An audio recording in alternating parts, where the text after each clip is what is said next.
Well, the carriage is all finished. It turned out real nice. The brakes are working exceptionally well. I was worried they wouldn't have enough stopping power.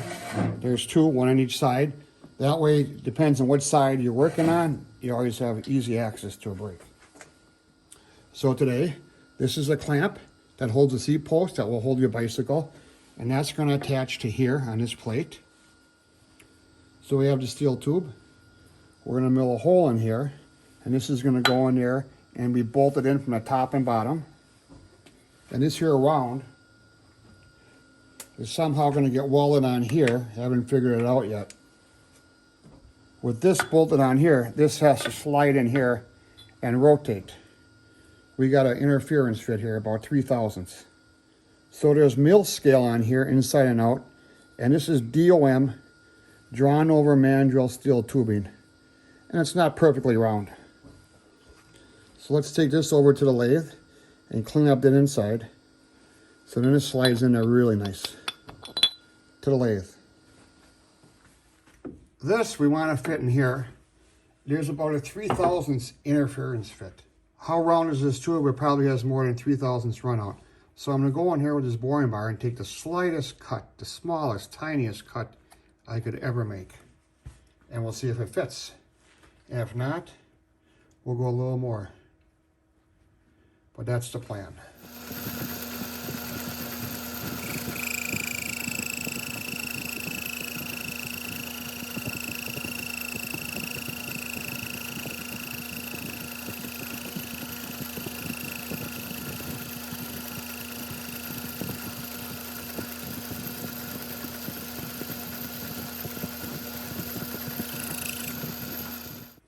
That was the slightest, that was the smallest cut I could actually make. Yeah.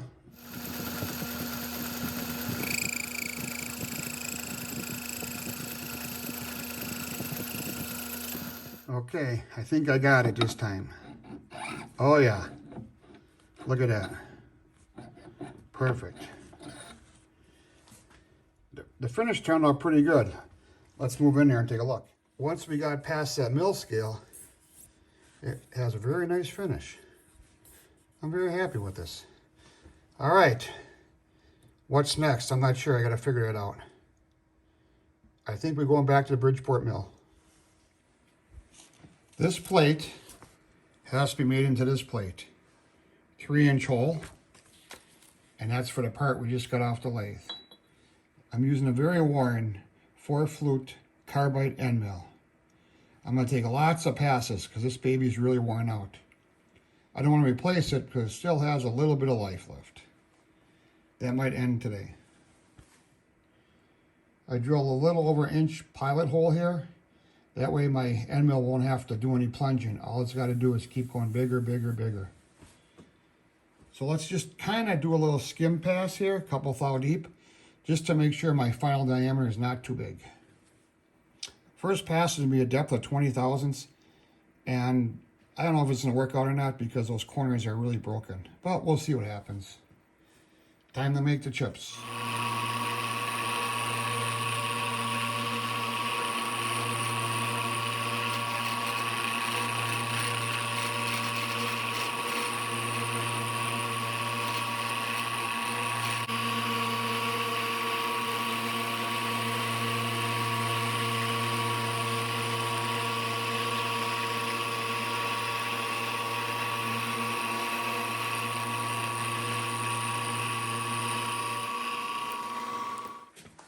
Well, we really kicked up a nasty burr. Like I said, that cutter is beyond its prime. And that should not fit because I saved 20/1000 on the diameter there. And let's measure it. And there we are, 2 inches, 946/1000. It's better to be small because once I pocket all this material out, I'm going to come back and do a contour and just do the outside. I'm going to sneak up on that till this just slips in there just really nice. Okay, I'm taking a risk here. With this used cutter, I'm going to do full depth. My step over is only 25/1000.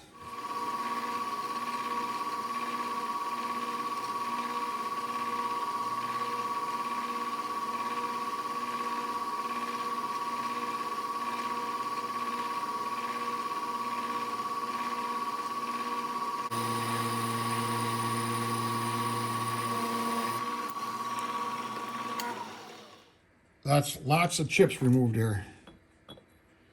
Okay, still small, good. Got scared there for a minute. I'm looking for 3 inches and I'm about 50 thousandths short.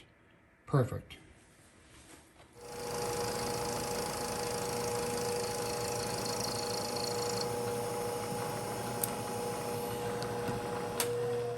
So the cutter is going 1200 RPMs. It looked like it was barely going 50 RPMs.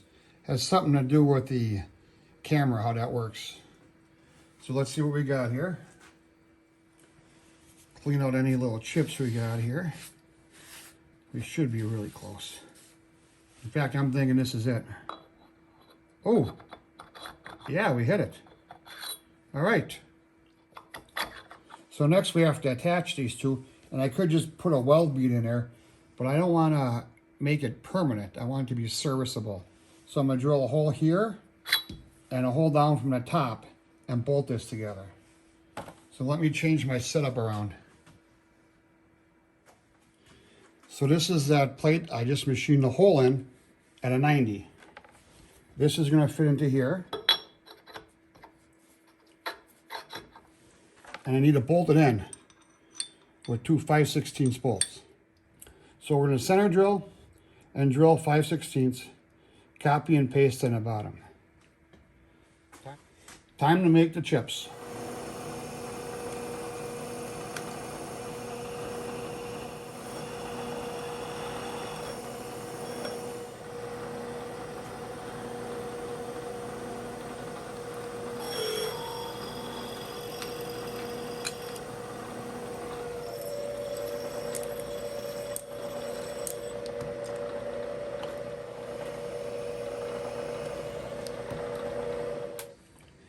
After I drilled it, I came back with my center drill and just made a little chamfer there. Doesn't matter the angle, I just want to remove any burr. Flip around, copy and paste. So with this part, slides in there real nice. I don't have the final location. How far is this going to be in or out? Don't know that yet. But what I do know, this part goes in here. So picture this bolted from the top and bottom. And this is going to rotate in there. And what's going to attach to this is the good old clamp I keep talking about, okay? So that's going to attach there somehow. So I want to machine a slot in here to hold this. And it's going to be 2 bolts or maybe 1 bolt. Then this is going to get welded onto here somehow. Haven't really decided that yet. I think it's looking like this. So picture that. So this will be able to rotate.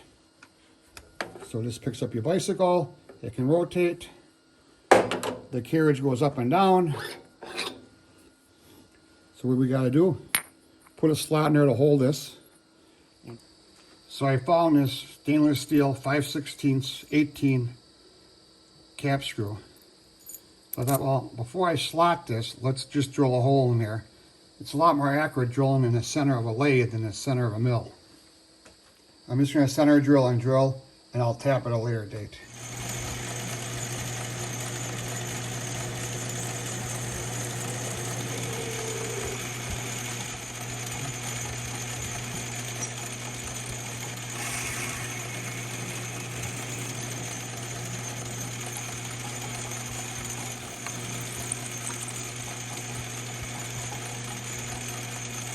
So with the center hole drill, this is going to be easier finding the center of the part on the Bridgeport mill.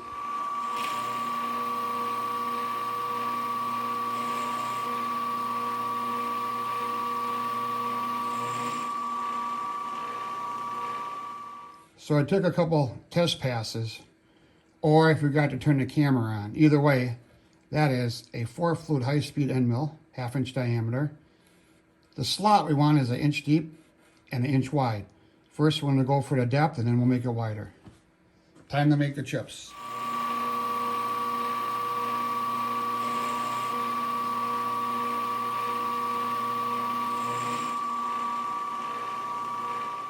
So on here, I have 3 holes, 3/4 of an inch apart, 5/16.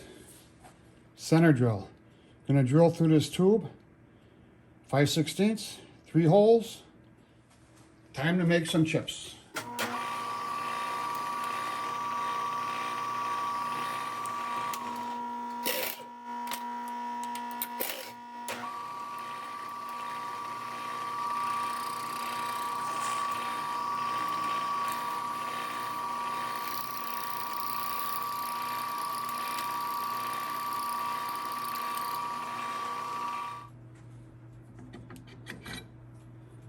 So this will need some holes in here to bolt into here, but I'm not ready for that yet.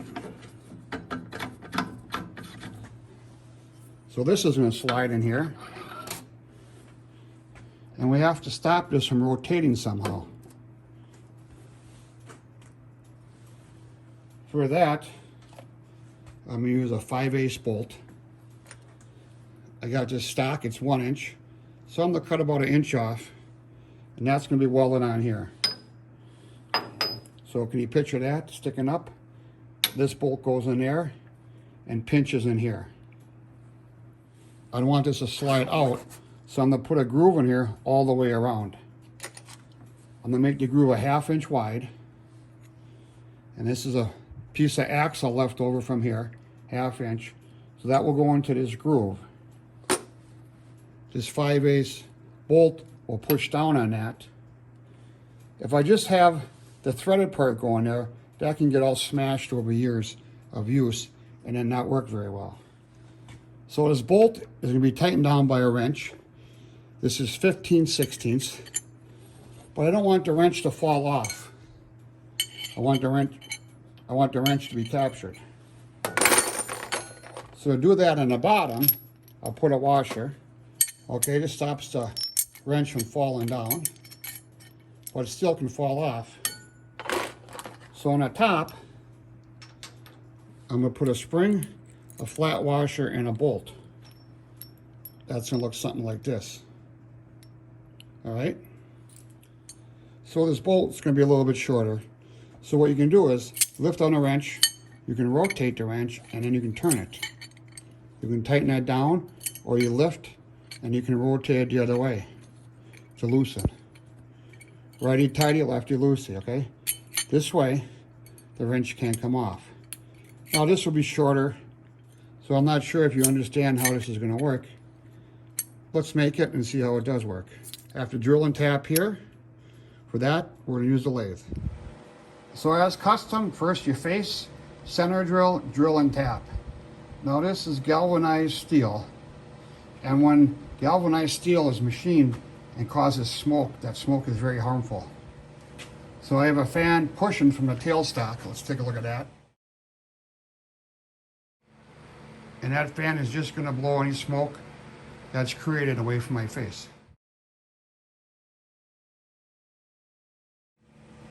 So if you hear that fan in the background, please excuse it. So all I should need is one little pass there, I hope.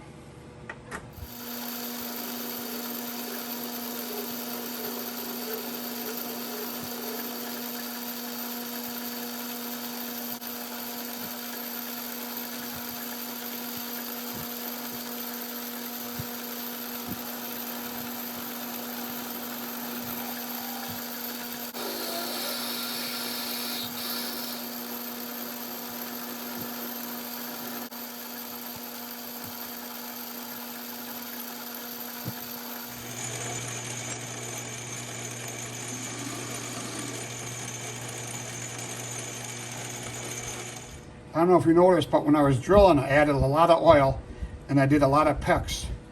You don't want to work hard in this bolt because it'll be really hard to tap. Either you're going to break the tap or you're going to spend a lot of time tapping. So you want to be careful when you're drilling. Keep that drill bit cool and keep those chips evacuated. Let's see how this is going to work out. I put quite a big chamfer on the end, and that really helps tapping. So let's assemble this. 5/8 washer, 5/8 nut,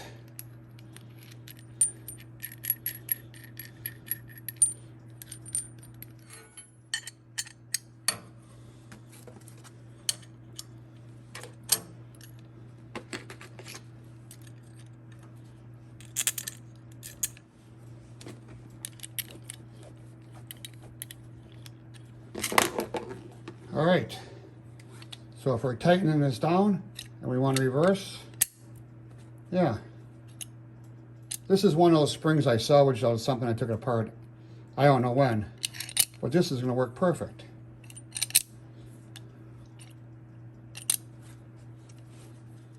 All right, next.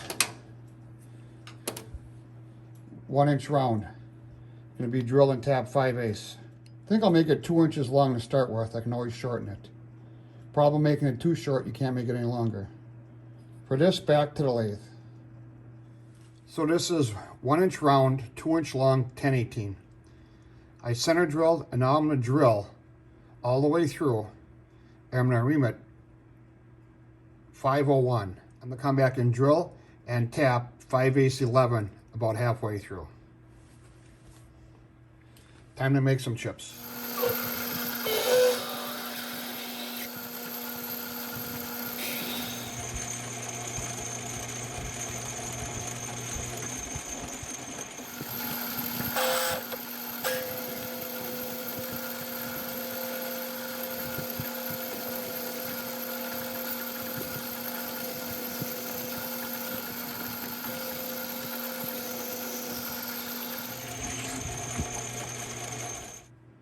With this drill and reamed 501 all the way through, I have a mark here. I'm going to drill in 1 inch, tap 5/8 11.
With that tap, let's see how it all goes together. So this hole here was drilled for an eye. This eye is going to be connected to a counterbalance system. So this tube here, we got to drill and tap into here, top and bottom, for 3/8 bolt. We also got to drill and spot face for this. This is going to be part of my locking mechanism. I want to put a 1 inch spot face on here, so this will sit on it really nice. So when I clamp this down the weld, it's not on an angle. Let's take this tube and drill and tap some holes. Back to the Bridgeport mill.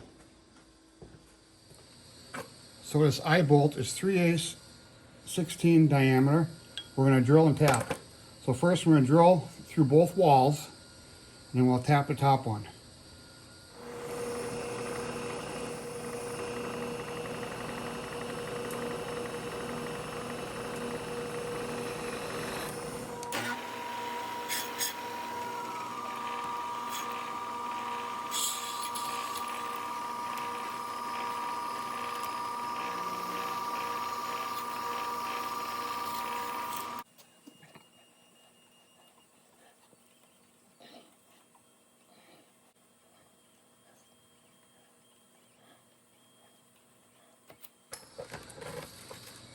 Before we go any farther,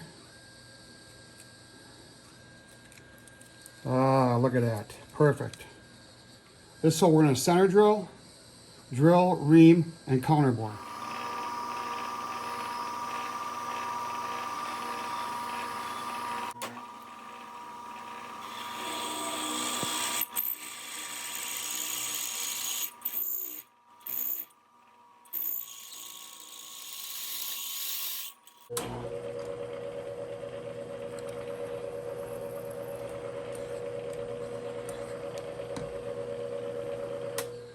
This part here is going to be welded on, so we want to do a 1-inch spot face.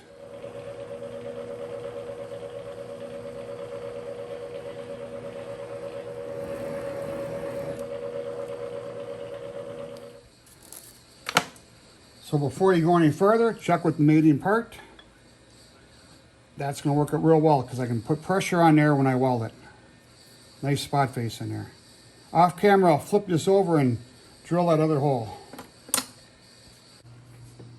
So before I weld this part onto here, and that does fit in there pretty nice, I'm very happy with that.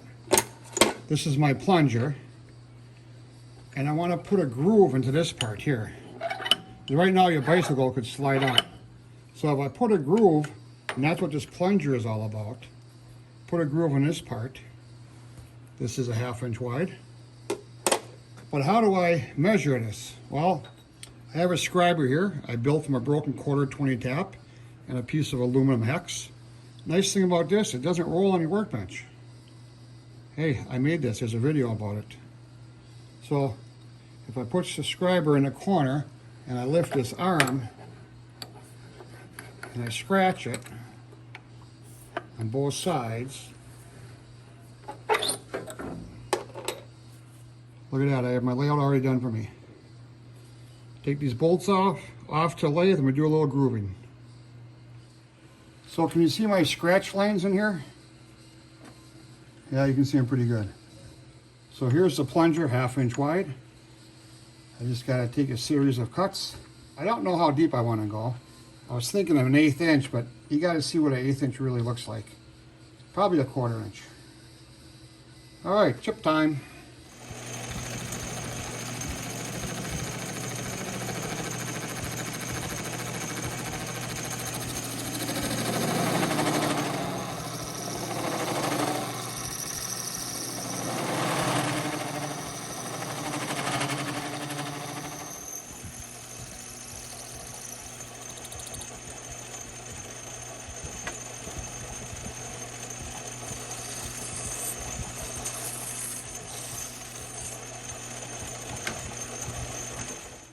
We should be at worth, I don't know if you notice, I filed the edges there. When you file on a lathe, always have a handle, just so you don't get hurt. The pin fits in there real good. Let's take this back and do a fitment. So let's see if our pin fits. And it does. This pin will be short until like 1 inch. And this is going to go on there. Remember, that's shortened. And our bolt goes in there. You tighten this up and that's going to stop it from rotating, I hope. We're going to stop this video right here, and we got to work on the cable pull system. So this is MKE Gadgets. Thank you for following me on this journey of this bicycle repair stand. Please support my channel by subscribing. I'm trying to get to 1 million views by the end of the year. Thanks, we'll see you tomorrow.